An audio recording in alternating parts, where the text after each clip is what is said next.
கடந்த 1989ஆம் ஆண்டு வெளியாகி பட்டி தொட்டி எங்கும் பட்டையை கிளப்பி பாக்ஸ் ஆபீஸை அலறவிட்ட படம் கரகாட்டக்காரன்.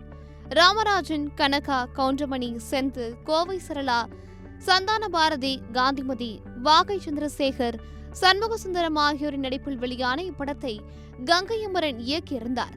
இளையராஜா இசையில் ஆக்ஷன், சென்டிமெண்ட், காமெடி பாடல்கள் என பக்கா கமர்ஷியல் படமாக வெளியான இப்படம் ராமராஜன், கனகா இருவருக்கும் திரையுலகில் மிகப்பெரிய அந்தஸ்தை கொடுத்தது. தொடர்ந்து பெரிய ஹீரோக்களுக்கு ஜோடியாக நடித்த கனகா ஒரு கட்டத்தில் சினிமாவில் இருந்து விலகிவிட்டார். சமீபத்தில் குட்டி பத்மினி கனகாவை நேரில் சந்தித்து அவருடன் எடுத்துக்கொண்ட புகைப்படங்களை பகிர்ந்திருந்தார்.